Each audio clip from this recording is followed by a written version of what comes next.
시청자 여러분 안녕하십니까. 본격 시사 토크 명쾌한주입니다. 어느 때보다 피말리는 대혼전입니다. 일주일이 채 남지 않았지만 어떤 후보가 승기를 잡게 될지 그 누구도 예측이 어려운 상황인데요. 다음 주면 이 깜깜이 대선의 승자가 드러나게 되는데요. 오늘 명쾌한주에서는 안개 속의 대선 판세 세 분의 패널과 함께 읽어보겠습니다.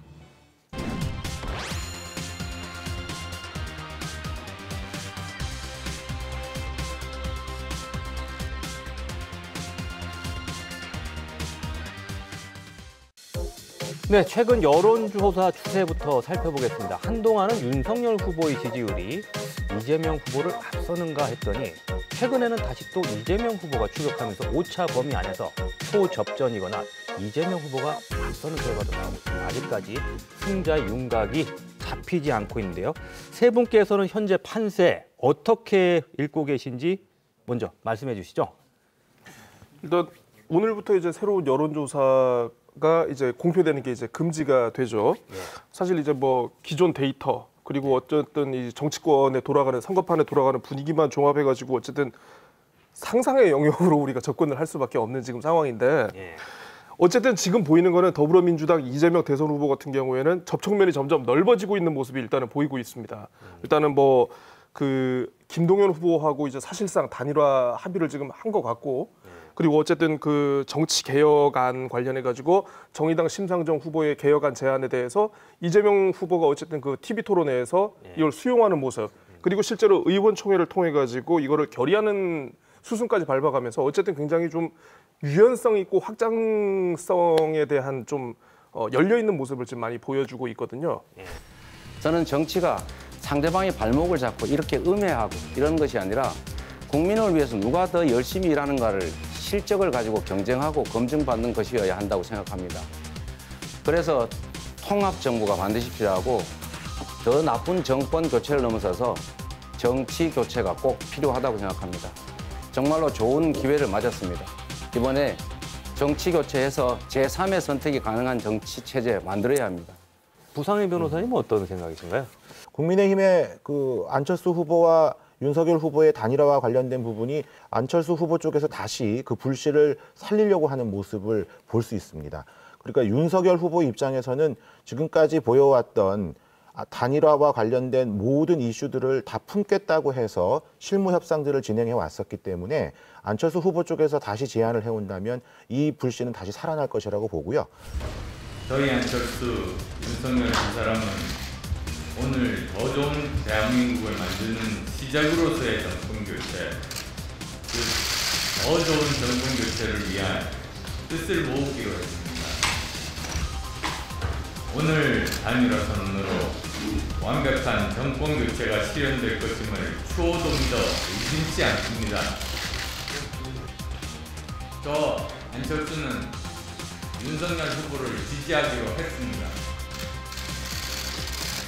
윤석열, 안철수 후보의 뜻을 받아 반드시 지탱하여 함께 성공적인 국민 통합 정부를 반드시 만들고 성공시키겠습니다. 그러한 과정에서 지지율 결집이 민주당 쪽보다는 더 가파르게 올라갈 이 동력을 가지고 있다. 저는 그렇게 생각합니다.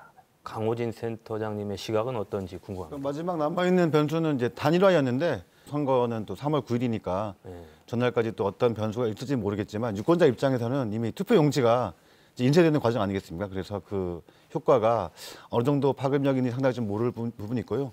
그러니까 고재열 기자 말씀처럼 남아있는 거는 이제 뭐 각 후보 진영은 모르겠지만 이제 민주당에서 마지막 이제 카드로 던진 정치 개혁안 이 부분이 진실이든 아니든 이제 중도층의 표심을 어떻게 파고드냐에 따라서 마지막 남아있는 선거에 이제 중도층의 표심을 가져가는 또 중요한 변수라고 좀 보고 있습니다.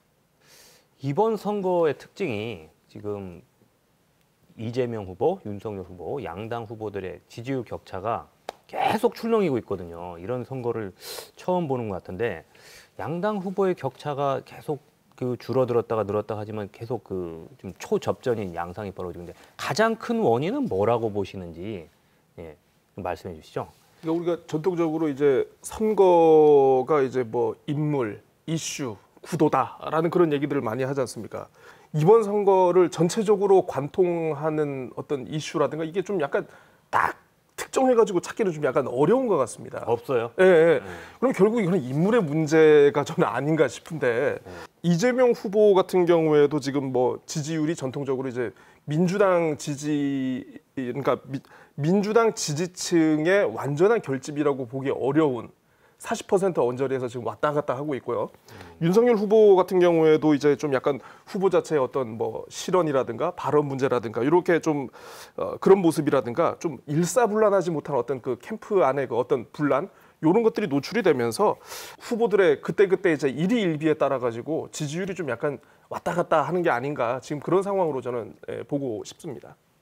적극적 지지자 입장에서는 뭐 이재명 후보나 윤석열 후보나 베스트겠지만 대부분의 이제 국민들 입장에서는 어쨌든 최선의 후보는 아닌 거죠. 찍긴 찍어야 되는데 그래서 상당히 좀 불편함이 있는 게 아닌가. 그러다 보니까 이제 선거가 계속 깊은 투표장으로 가는 게 아니라 자기 후보를 당선시키기 위한 좀 그런 좀 공학적 투표로 가버리는 경향이 좀 있는 것 같아요. 그러다 보니까 선거판이 상당히 좀 기쁘지 않은 듯한 느낌이 있습니다. 전체적으로는. 저는 약간 그 두 분의 생각하고 다른 것이요. 원래 대통령 선거는 국정을 어떻게 운영할 것인가에 대한 중요한 패러다임의 변화를 제시하는 것이 중요하지 않습니까? 근데 그런 측면에서 양 지지자들이 격론을 벌이는 것이 늘 대통령 선거에서 있어 왔던 그 부분인데 사실 이번 대통령 선거는 그 부분이 다 묻혀버린 것 같아요.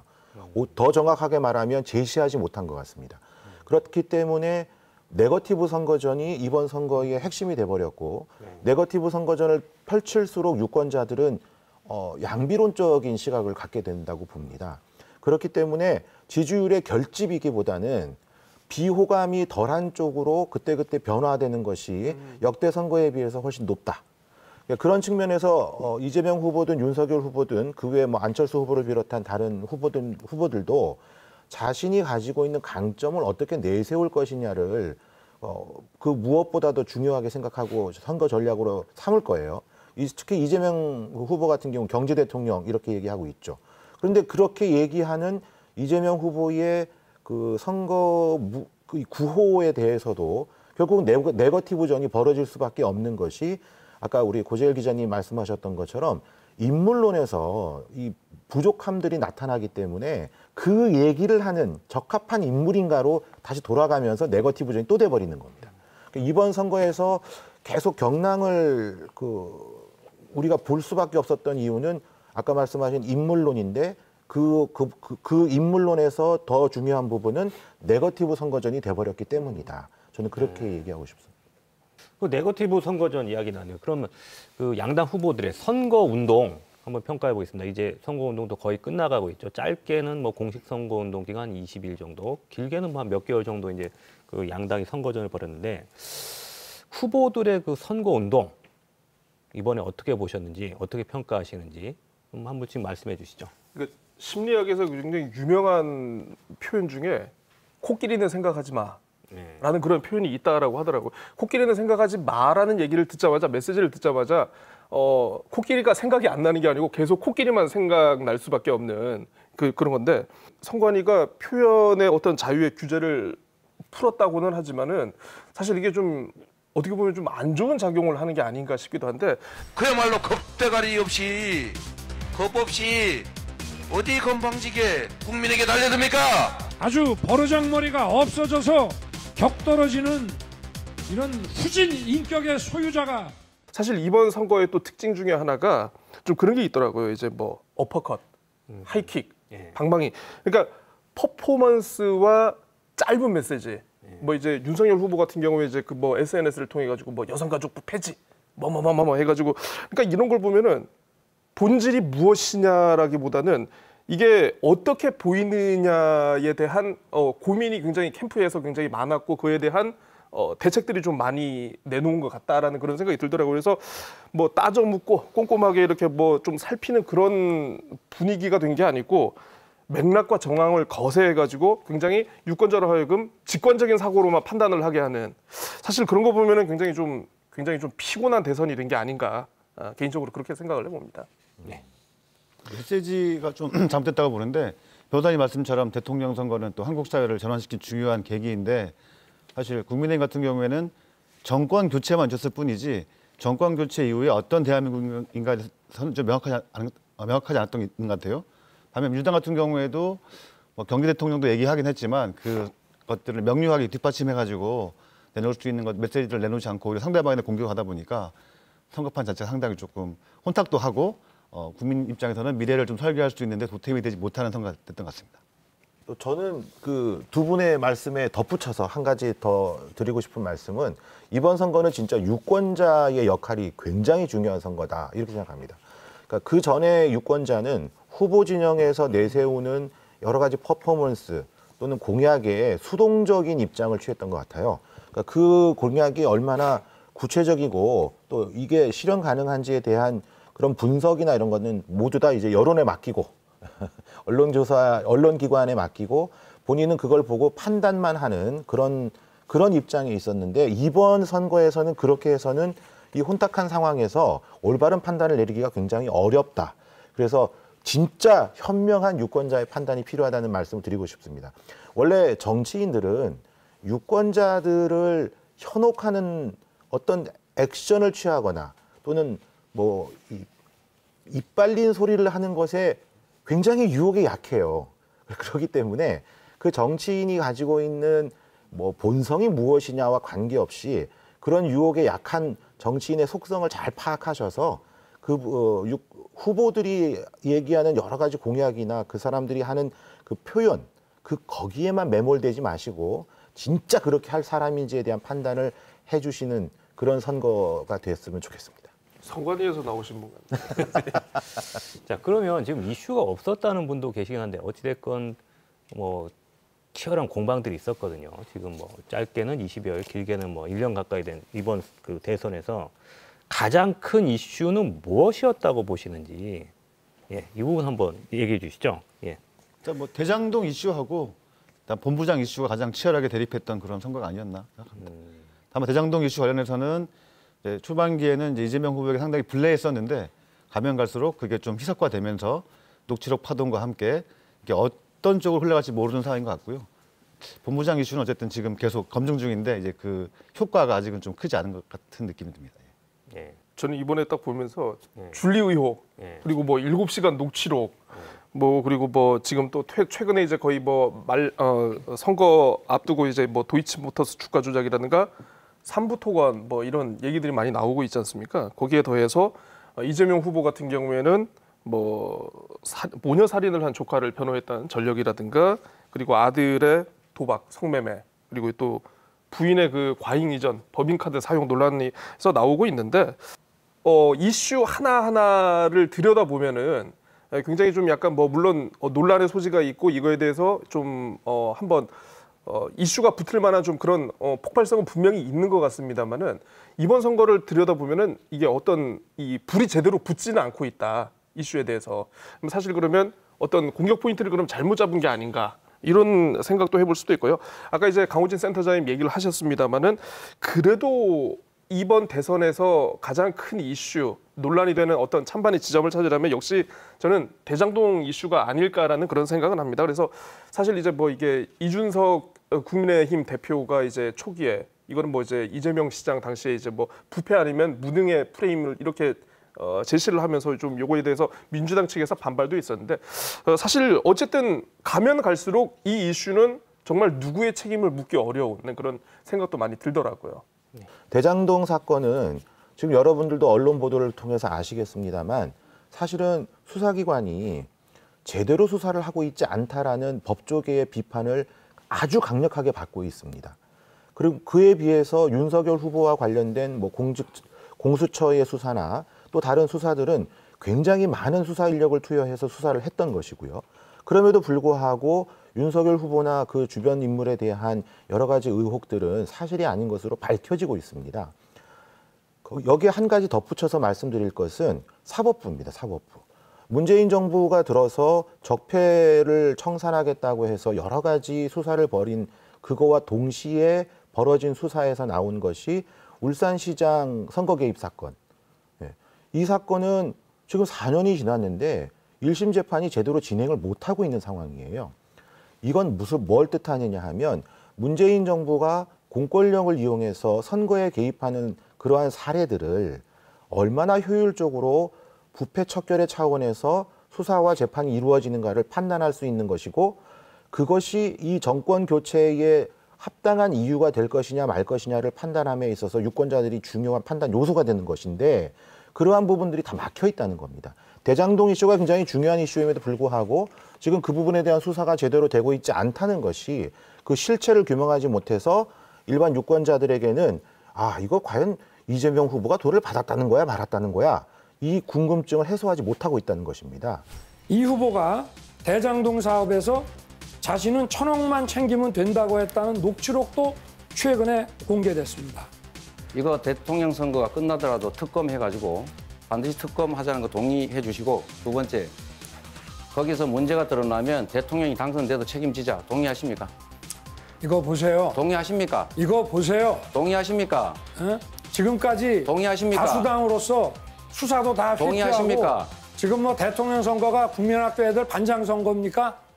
여러 가지 부분에서 저는 그러한 점들을 아까 말씀드렸던 현명한 유권자의 판단으로 이번 선거에서 표로 심판을 해야 된다고 그렇게 말씀드리고 싶습니다. 역시 가장 큰 이슈는 대장동이었다고 그렇죠. 보시는 건가요? 예. 근데 반론인데 그러면 예. 도이치모터스 주가 조작 의혹 사건 이 부분은 또 검찰 열심히 안 하는 것 같은데 어떻게 생각하십니까? 아, 그거는 도이치모터스 그 관련된 그 수사가 예. 검찰이 열심히 하지 않았다고 한다면 그 부분에 대해서는 박범계 법무부 장관과 지금 검찰총장의 문제가 여전히 또 나오게 되겠죠. 그런데 아까 말씀드린 것처럼 문재인 정부 들어서 수사기관만이 아니라 법원까지 장악했다는 법조계의 지적들은 일반 시민들도 많이 알고 있지 않습니까? 처음 듣는 얘기 같은데요. 예, 뭐 기사를 보면은 그런 얘기가 많이 나와 있는데요. 그런 측면에서 도이치모터스 그 주가 조작 사건과 관련해서 1차 수사가 마무리가 되었고 지금 새로운 의혹 제기를 다시 한 것입니다. 의혹이 아니고 예. 거의 지금 뭐 언론에서 보도에 따르면은 주가 조작에 거의 가담한 거는 정황상으로는 거의 맞는 것 같은데 검찰 입장에서는 대통령 후보 부인이라고 해서 소환도 안 하고 하면 국민들이 보기에는 아, 검찰권이 행사를 특정해서 하는 거 아니야? 그런 측면에서 말씀하신다면 저는 이재명 후보 주변 측근만이 아니라 이재명 후보도 사실 대장동 수사에서 참고인 조사라도 받아야 되는 상황인데 이재명 전혀 후보가 하고 있지 않거든요. 돈 받은 건 아닌 것 같은데. 아니, 50억 돈을 받았느냐 안 받았느냐보다도 예. 예, 그러한 과정에 어떻게 그 결재권을 행사하는 과정에서 어떻게 관여를 했는지를 조사받는 것은 참고인으로서도 매우 중요한 참고인이기 때문에 예, 그런 조사가 전혀 이루어지지 않고 있다는 게 짧게 더큰 말씀드리면 문제라고 성남시에서 일어나는 일인데 당연히 성남시장이 결제하는 건 맞는 거 아니겠습니까? 그렇죠. 예. 결제를 모르고 했다라고 얘기하는 것이 아니라 알고 했다고 하면 그럼 그 부분에 대해서는 중요 참고인으로 조사를 받는 게 맞지 않겠습니까? 예, 두 분 이야기만 들어봐도 뭐 대장동 가장 큰 이슈였던 것 같고요. 자, 이제는 선거 며칠 안 남았죠. 과연 막판 변수는 무엇이 있는지 이야기해 보겠습니다. 일단 뭐 법정 TV 토론도 다 마무리가 됐고 사전 투표가 내일부터 시작됩니다. 지금 앞으로 6일이죠. 그 일주일도 남지 않았는데 승부를 가를 결정적인 변수 과연 남아 있을 것인지 앞으로 마지막까지 대선 판세에 어떤 변수가 있을 거라고 보시는지 말씀해 주시죠. 그러니까 저는 이제 뭐 선거판을 제가 직접 뭐 이렇게 뭐 뛰어들어서 뭔가를 해본 적은 없습니다만 그래도 예. 취재를 하는 정황에서 옆에서 이렇게 보면은 지금 정도면 아마 이제 캠프에서 꺼낼 수 있는 카드는 이미 다 썼다. 네. 큰 카드는 아마 다 썼다고 봐야 될 것 같습니다. 그래서 사실 이제 캠프별로 남아있는 카드라고 볼 수 있는 게 이제 거의 없을 겁니다. 이제 이때까지 꺼내든 카드 그리고 여러 가지 이슈를 가지고 유권자들한테 어떻게 소구할까인가 이거인데 사실 이제 막판 변수라고 할 만한 게 이제 뭐 그런 거죠. 이제 지금 거의 두 캠프 모두가 지금 캠프 내부에 저 뭐 SNS 뭐 웬만하면 좀 자제해라. 말 실수를 좀 줄여라. 그러니까 왜냐하면 이제 정말 작은 실수 하나가 이게 3월 9일에 어떤 그때 최종 결정에 이제 영향을 줄 수 있는 그런 유의미한 그런 이런 것이 될 수 있기 때문에 사실 이제 마지막 실수 예. 누가 최대한 줄일 것인가 아, 이게 될 것 같습니다. 득점보다 이제 실점을 그렇죠. 주의해야 된다. 예, 그런 말씀이시고요. 예. 저는 해외에서도 찾을 수 있을 것 같아요. 그러니까 우크라이나 전쟁이 사실 우리 유권자들에게도 그 반면교사가 될 수도 있고 또는 우리 과거의 경험에서 동병상련의 입장에서도 판단할 수 있을 거라고 보는데 예. 결국은 이게 이제 안보 이슈가 되겠죠. 안보 이슈는 결국 북핵과 관련된 이슈와 연결이 될 수밖에 없을 것이고 지금 북핵과 관련된 이슈가 사실 잠깐 선거 기간에 이슈가 되었다가 그게 뭐 선제 공격이냐 아니냐 이런 이 지역적인 문제로 다시 또 돌아가 버린 그런 상황이었는데 우크라이나 전쟁이 발발을 하면서 아마 안보 이슈와 관련된 부분이 하나 남아 있을 거라고 생각합니다. 저는 이제 네거티브한 이슈보다 예. 오히려 잔잔하게 각 정당이 주장하고 있는 쉽게 말하면 깨끗한 이슈들, 민주당이 하고 있는 정치개혁 이슈가 양극단에 있는 사람보다는 중도층의 표심을 저는 얻어올 수 있는 주요한 이슈라고 보고 있고 국민의힘 같은 경우에는 정권 교체만 얘기할 게 아니라 정권 교체 이후에 어떤 대한민국 이걸 좀 더 잘 보여주시면 남아있는 기간에는 중도층의 표심을 얻어올 수 있는 중요한 포인트라고 보고 있습니다. 네. 자, 그럼 양당 그 후보들의 진영 결집이 어느 정도 최고조에 이르긴 했는데 지금도 여론조사상으로 보면은 한 10% 또는 10%에서 20% 사이를 부동층 잘 모르겠다. 누구를 찍어야 될지 잘 모르겠다. 뭐 여론조사에서 응답은 하지만 지지 후보를 바꿀 수도 있다. 이런 사람들이 한 10%에서 한 20% 정도로 지금 보이거든요. 며칠 안 남았는데 이 부동층 표심 어떤 이슈가 향방을 가를 것인지 여기에 대해서도 한번 이야기 나눠보겠습니다. 부동층을 어떻게 잡아야 되나요? 이재명 후보 입장에서 보자면은 지금 뭐 지지율이 이제 뭐 어떤 여론조사에 따라 가지고 지금 40%가 지금 간신히 넘는 것도 있고 안 되는 것도 있거든요. 사실 이걸 보면은 아까도 이제 그 강훈진 센터장님 말씀해 주셨으면 대통령의 지지율이 지금 40% 중반대를 넘나드는 상황을 보면은 전통적인 민주당 지지층, 전통적인 대통령을 지지하는 기존 이른바 집토끼의 민심을 지금 다 잡지 못한 그런 측면이 있거든요. 중도층 확장보다는 어떻게 보면 지금 이재명 후보 쪽에서는 이른바 그 강성 친문 예전에 그렇게 얘기하는 그 표들을 먼저 끌어안고 가는 것이 좀 더 합리적인 방법이 아닐까 싶기도 하고요. 윤석열 후보 같은 경우에는 그동안 이제 뭐 사실 그분이 이제 뭐 거의 검사 생활을 일평생 하신 분이다 보니까 뭐 각종 토론회라든가 어디 뭐 기자회견이라든가 하나 보면은 좀 약간 세상이 돌아가는 측면에 대해서 좀 약간 인식의 차이가 있는 모습을 많이 보였거든요. 그래서 오죽하면 이재명 후보가 TV 토론회에서 뭐 빙하 타고 내려온 둘리다라는 뭐 이런 조롱 섞인 얘기를 좀 했던 것 같은데 사실 수권 능력에 대해서 좀 약간 충분히 보여주지 못한 그런 측면이 없지 않아 있는 것 같습니다. 그 부분이 좀 약간 이재명 후보하고는 좀 비교가 되는 부분이기 때문에 그런 부분에 대한 거를 좀 약간 각 캠프 진영별로 좀 이렇게 좀 디벨롭을 하면은 좀 중도표라든가 기존 집토끼 뭐 전통적인 지지층 결집 이후에 좀 아마 좀 도움이 되지 않을까 싶습니다. 저도 대동소이하지는 않은 것 같아요. 뭐 제가 이제 국민의힘의 관계자라는 얘기도 많이 듣습니다만은 그럼에도 불구하고 윤석열 후보가 집권 이후에 어떤 비전을 제시할 것인지 좀 더 명확했으면 좋겠다라고 하는 그 마음은 저도 같습니다. 그런데 그러한 마음과 보다도 더 앞서서 작동하는 또 하나의 또 심리가 있는데 그게 아까 말씀 강호진 센터장님 같은 경우에는 그걸로는 부족하다고 했던 정권 교체와 관련된 얘기거든요. 그럼 정권 교체에 관련된 얘기가 왜 저는 강력하다고 보냐 하면 문재인 정부에 대한 지지율이 40%를 아직도 유지하고 있다라고 하는 것은 저는 여론조사가 가지고 있는 몇 가지 특성에서도 나올 거라고 봐요. 그 특성에서 가장 핵심적인 것은 문재인 정부가 벌써 탄핵을 당해도 마땅할 만한 여러 가지 정권 차원의 잘못을 저지른 것이 아직도 재판이나 수사 과정에서 전혀 진행이 되고 있지 않은, 그래서 그 결과가 나오지 않은 것 때문에 일반 유권자들이 그 부분에 대한 문재인 그 정권의 평가는 비교적 후하게 주고 있는 것 같고, 그럼에도 불구하고 정권 교체를 바라는 그 목소리는 굉장히 높게 나타나는, 그러니까 이게 논리적으로 설명이 될 수 없는 부분이 지금 여론조사에는 나타나고 있는 것 같습니다.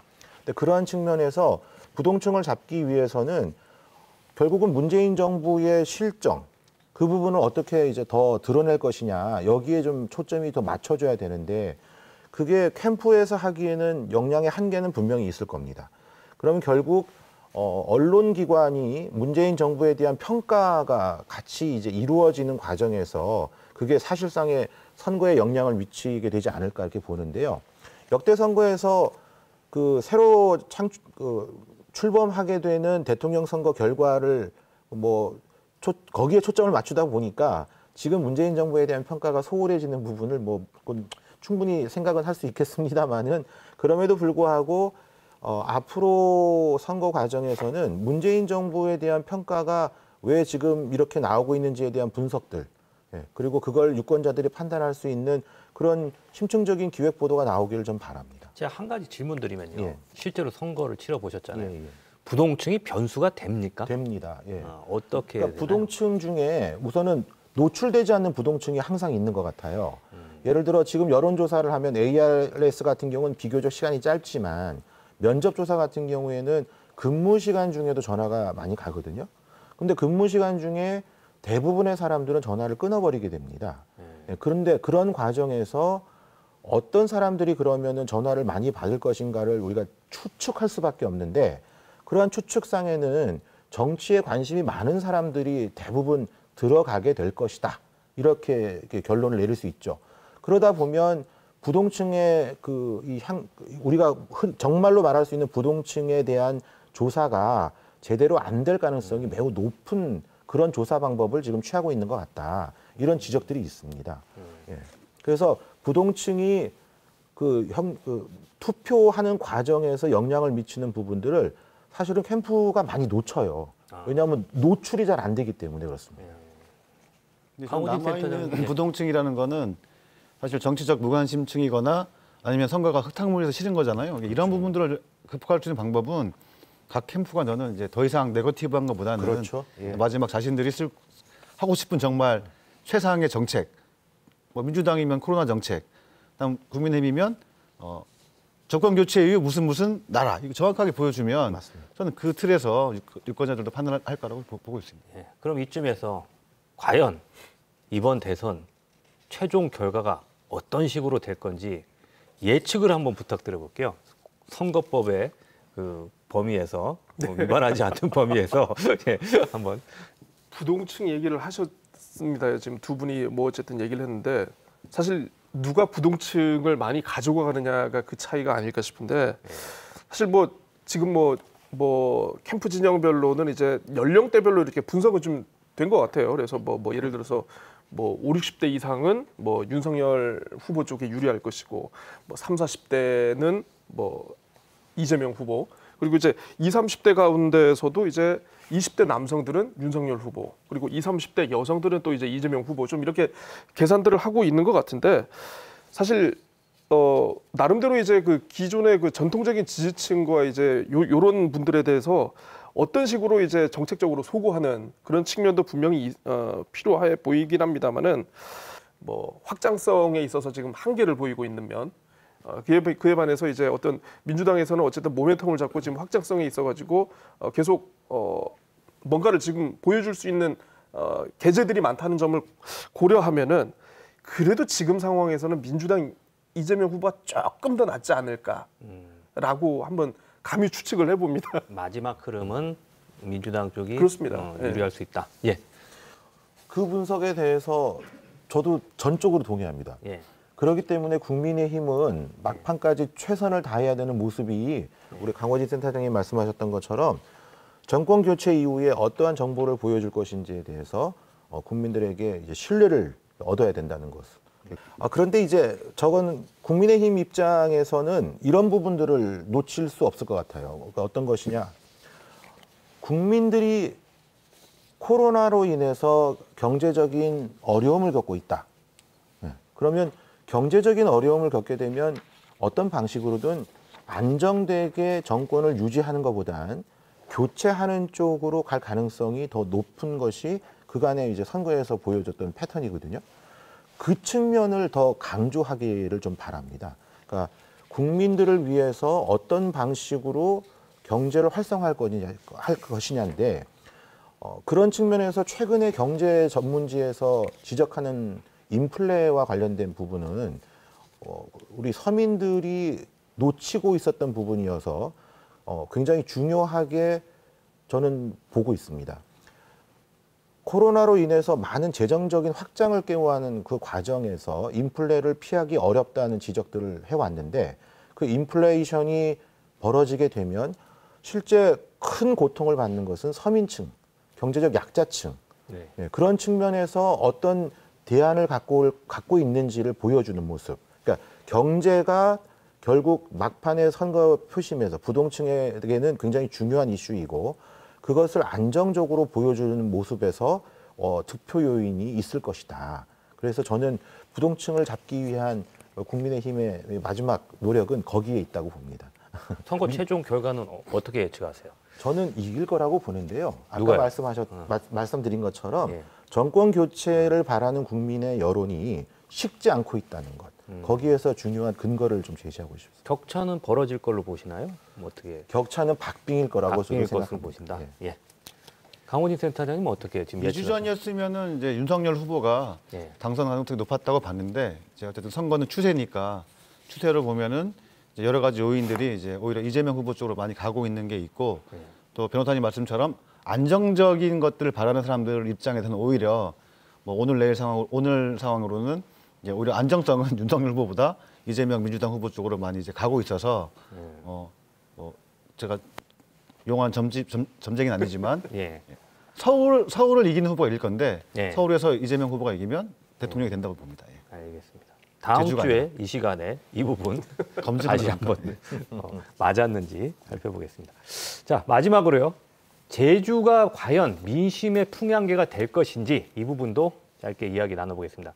제주에서 승리한 후보가 지금까지 다 이겼어요. 저희가 살펴보니까 1987년 대통령 직선제가 실시된 이후에 한 번도 깨진 적이 없었고요.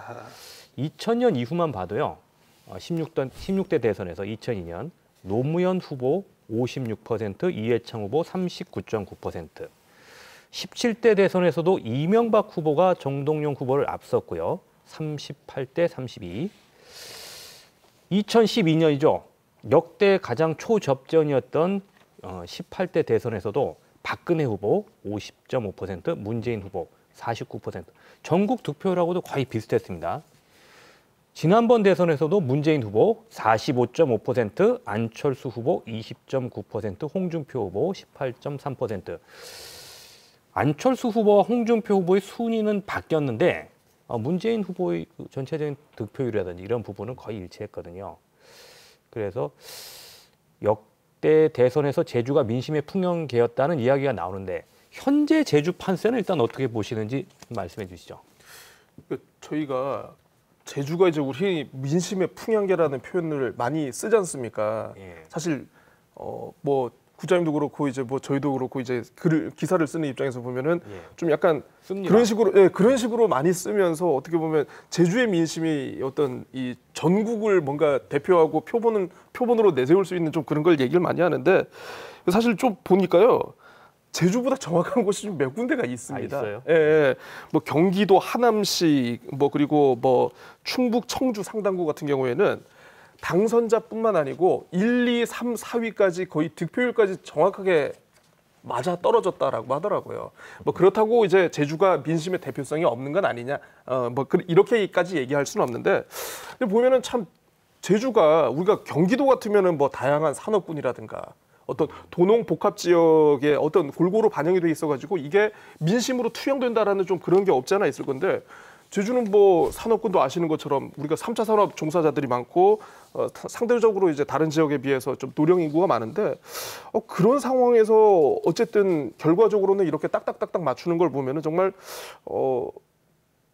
뭐 확대 해석은 좀 그렇지만 어쨌든 그런 식으로 불리기에는 좀 무리가 없다라는 그런 생각은 듭니다. 그런데 다만 그걸 보면은 제주의 민심은 대세를 읽는 어떤 그 감각, 어떤 그 시류, 시대 정신 이거에 대해서 좀 약간 좀 남다른 그런 감각이 있는 게 아닌가.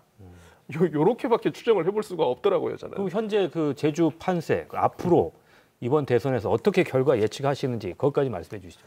얼마 전에 이제 그 여론조사가 좀 하나 나왔더라고요. 거기서 보니까 이제 뭐 거의 뭐 40대 뭐 20 몇 % 이렇게 나왔는데 저는 사실 그동안 이제 그 이재명 후보가 제주와 관련한 어떤 여러 공약이라든가 이런 거에 비해서 개인적으로 평가를 했을 때는 윤석열 후보의 뭐 관광청 신설이라든가 이런 거에 비해서는 좀 약간 그래도 한 단계 더 생각을 했겠구나 라는 그런 평가를 좀 개인적으로 해보게 됩니다. 그래서 제주에서도 아마 제주는 민주당이 유리하다. 이재명 후보가 또 지금의 또 어떤 지방 정가의 상황을 보면 굉장히 민주당이 다수인 상황에서는 사실상 굉장히 극적인 반전이 없으면 아마 윤석열 후보가 제주에서 이기는 좀 약간 어렵지 않을까. 예. 이렇게 생각을 하고 있습니다. 뭐 저도 동감입니다. 그러니까 그러세요? 현장을 이렇게 돌아다니면서 느끼는 것도 민주당 그 조직적인 움직임이라고 우리가 보통 표현을 하는데 예. 조직적인 움직임이 국민의힘에 비해서는 더불어민주당 쪽이 더 앞선 것은 분명하고요. 제주에서의 조직. 예, 제주에서. 예. 그래서 이번에 대선 결과는 제주가 풍향계의 역할을 처음으로 하지 못하는 결과가 나오지 처음으로 않을까. 하지 못할 것이다. 예. 그러니까 윤석열 후보가 지금 현재 그 분석을 해보면 제주에서는 약간 열세다. 그거는 맞다. 근데 그거를 뒤집을 만한 이슈가 나타나기가 쉽지 않은 물리적인 시간적인 문제도 있고요. 그런 측면에서 제주에서 아까 말씀드린 조직적인 움직임이나 이런 것도 약하고 시간적으로도 좀 부족하고 그런 측면에서 윤석열 후보가 약간 열세인 결과가 나올 가능성이 있다. 그럼에도 불구하고 전체적인 판세에서는 다른 결과가 나올 가능성이 높은 선거가 이번 선거가 아니겠느냐. 국민의힘은 제가 궁금한 게 제2공항 추진을 네. 굉장히 강력하게 공약했잖아요. 이 부분이 제주에서 그 선거 판세를 뒤집는 데는 큰 뭐 효과가 없었던 건가요? 그러니까 제2공항 추진과 관련해서는 일반 여론조사에서 반대하는 여론조사가 결과가 더 많은 여론조사들이 최근에 이제 연달아 나오지 않았습니까? 그런 측면에서 제2공항을 추진하겠다고 하는 그 자체가 표 결집에 영향을 미칠 수는 있지만 다득표까지 올라갈 수 있는 그 모멘텀은 못 된 것 같아요. 그런데 그걸 얘기하지 않을 수 없는 것은 국정을 고민하고 있는 입장에서 제2공항 안 하겠다.